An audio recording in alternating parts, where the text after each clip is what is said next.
Venerable Luang Por, I'd like to ask you about an old tradition of Thai society that urges children to prostrate themselves at their parents' feet before going to bed.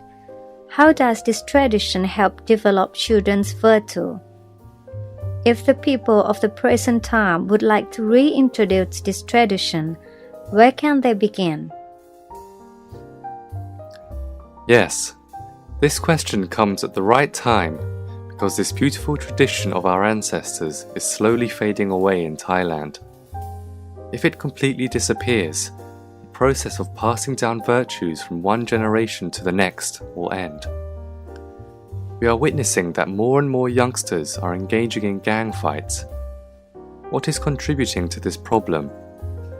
It is derived from not prostrating themselves at their parents' feet before going to bed. We must understand the purpose in this old tradition of having children prostrate themselves before going to bed.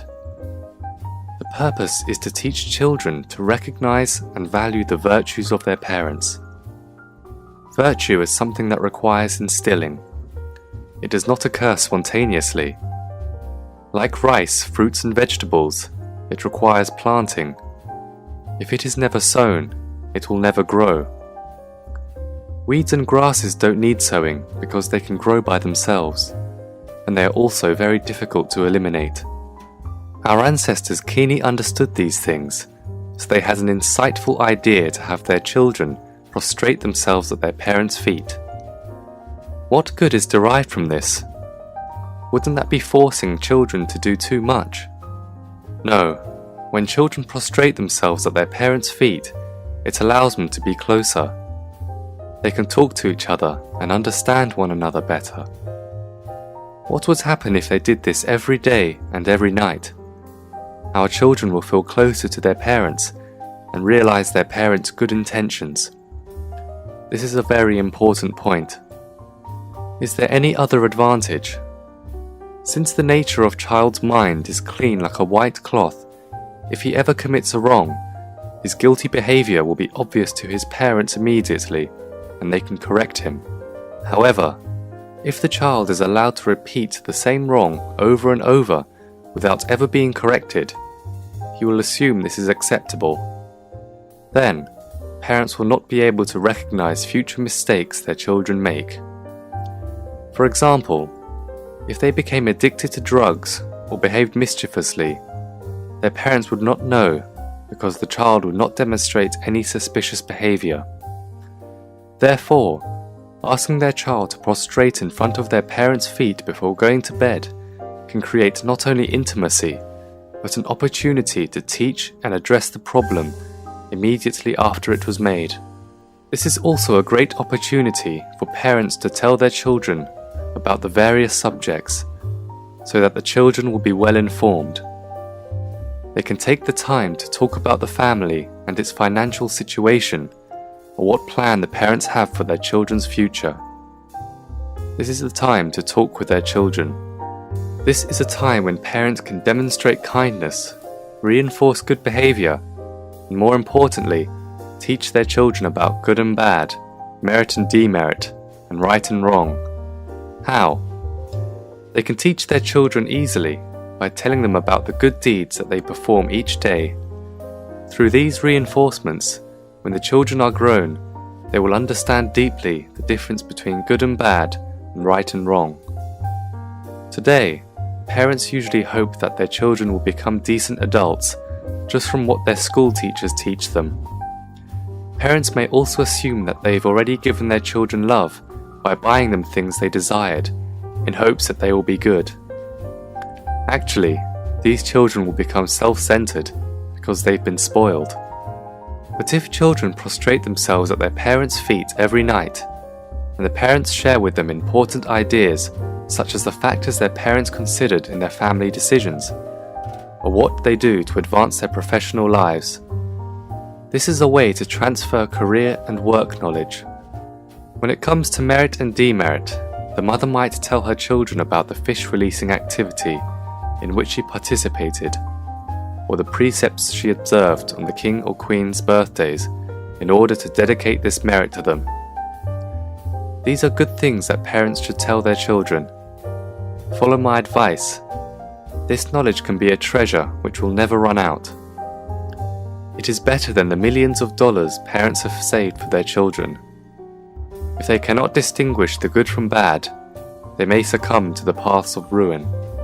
However, parents need to consider also these facts. 1. They must be the role models of virtue for their children. If the father who drinks alcohol and the mother who gambles call their children to prostrate themselves at their feet, and the children refuse, don't be mad at them. 2. In order for the children to agree to prostrate themselves at the parents' feet, this practice must start when they are very young. They may not want that closeness once they are grown because they've become too attached to their friends. We can't blame them anymore. 3. It must be performed regularly every night. The parents should not call their children only when the parents are in a good mood, and brush the children away when they are in a bad mood. If the parents can achieve these points, what would happen? Moral conscience will arise in the children. Why?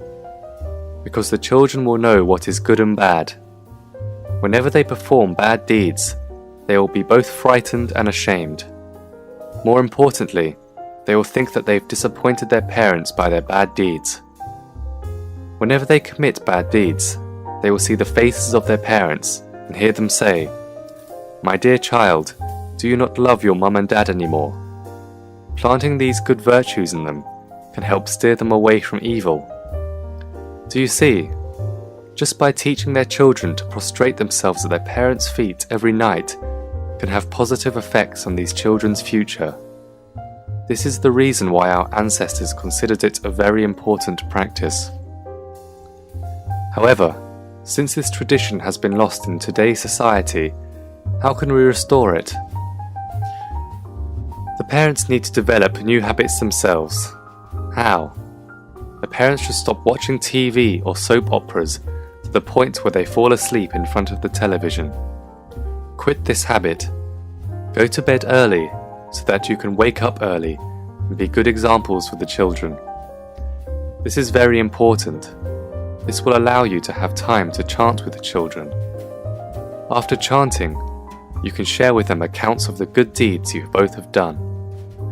Also, if the children need to be admonished, light admonishment can be performed. However, punishment should not be assigned at this time. If the children made a severe mistake, we can discuss the course of action the next day. This reduces the child's anxiety. In the future, no matter what mistakes they've made, they will come forward to confess.